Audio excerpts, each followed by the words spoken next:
Welcome to the Stories of Christmas podcast. My name is MyLinda Butterworth, and I will be your teller of tales during this festive season. Today we find a young prince who suddenly becomes king when his father dies. The young prince decides that since he is king, he can get rid of any of his father's old advisors that he found irksome. But as he observed them from a distance, his eyes were opened, and it helped him to be a good and kind ruler in The Young King and the Stones by Frederick N. Bosworth. Long ago in a faraway country, an old king died.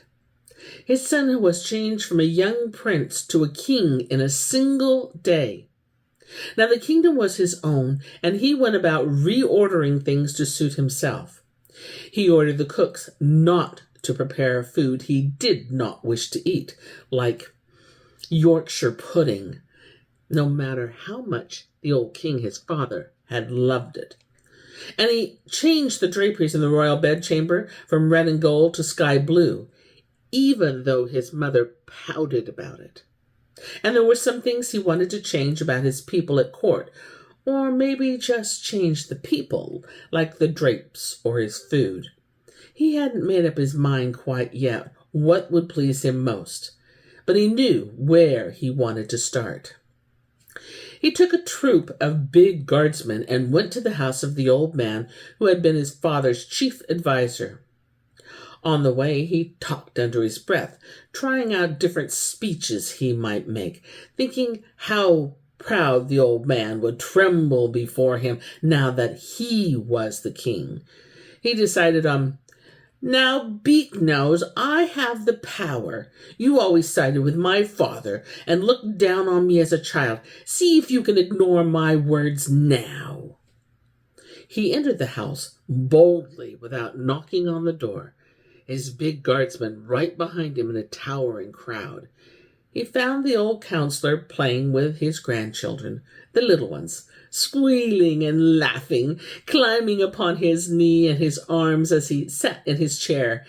He made the young king remember a little hill topped by an oak tree in the palace garden where he used to play as a small boy, not so many summers ago. Whatever else made him unhappy, the old tree was always there waiting for him, with his arms out in welcome. When the children saw the new king standing there in the hallway with his crowd of guardsmen towering behind him, they took fright, and they hid behind their grandfather as he came to his feet and offered a bow to his new master. The remnants of his happy laughter were not altogether gone from his voice as he cleared his throat and welcomed the rude intruders. "Welcome to my home, your majesty. As I served my king your father, and sought to please none else at his expense or across his purpose, may I continue to serve my king if my offer is acceptable." That was not at all how the young king had imagined things would go. The memories of the many times the old counselor had smiled or chuckled at things he said and did were no longer so irritating. Now that young king saw how freely laughter was given when kindness here among the old man's loved ones. He saw now that the old counselor did not want to laugh at anyone because that person said something childish. He loved laughing with children and delighted in their ways. And more than this, it occurred to the young king that the old man had not played the flatterer's game of neglecting his duty toward an aging king to gain the favor of the man soon to replace him. He just stood there not sure what to do, while the guards went from glaring down at all around them to glancing sideways at each other and shrugging their shoulders. Finally, the young king spoke. "Rest a day or two in memory of the loss of your old friend, my father, and then come to the palace to resume your duties. Until then, peace be with you and all your house." The young king led his guardsmen to the servants' quarters to find a gardener who had often irritated him with slow answers and clumsiness. This time the guardsman stayed outside while the young king walked in alone. As he entered, he saw the gardener on a little stool next to the small fireplace. The long-limbed, gawky man was handing a toy horse, one of the wooden legs of which had obviously been broken off, and just as obviously not mended very skillfully, to a little girl. The gardener tried to swallow his huge, ridiculous Adam's apple, and his irksome, hit-pitch voice said, "I'm sorry, Sunshine, it's the best I can do." The young king had no idea the gardener was a father. But the child's father he surely was, for by some miracle the gardener's feature, which before had always seemed something to inspire a clown's mask, had been softened and molded into a surprisingly pleasing face on the little girl. The gardener seemed in awe of the miracle and looked at the child as if she was an angel that had chosen to spend a vacation in his house on a whim. The little girl looked up at him, all unaware that the man's face was anything other than lovable, and took the wooden horse from his hands. She tried to stand it up on the horse, and it fell over on the broken leg, which bent back. The gardener bit his lip, but the little angel picked the horse up again and shook it slightly as she walked it along, and the mended leg swinging with her rhythm. "Hey," she said, "now he can dance and paw the ground like a real horse." Her father relaxed in relief, but then he saw the new king in the doorway. The gardener blushed and shuddered, started to stand up, and then went down on his knee without getting out a coherent greeting at all. The little girl looked up at her father, then at the king, and froze as stiff as her wooden horse. The young king looked down at the gardener, then at his little daughter, who watched him as steadily as the gardener stared at the floor under his knee. This wasn't turning out like he had expected either. The young king started to speak, but the intent gaze of the little angel's face made him stumble to clear his throat. Immediately he realized that this is just what the gardener did every time he met at work in the garden. The man just stood there making noises in his throat and shifting his weight back and forth from foot to foot. It was maddening. At least it had always disgusted the young king before. "Do you servants live well here?" the young king finally got out. "Yes, your royal highness.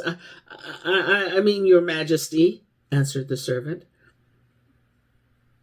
There was silence for a moment, and the young king finally said, "That is good." Then the young king turned and went back outside. He went up to his guardsmen and started to give them an order when the little girl called from the doorway, "See my horse? My dad made it for me all by himself, just for me. I broke it, but he fixed it for me." The gardener pulled her back into the house and gave a hurried bow.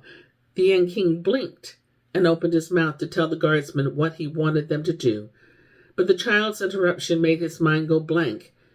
He stood there motionless while they waited for him to say something. To his astonishment, the young king realized he was shifting his weight back and forth, turned his face as red as the gardener who had been bowing at the door just before, and he had to laugh. He just started walking back away from the house and waved the guards on after him.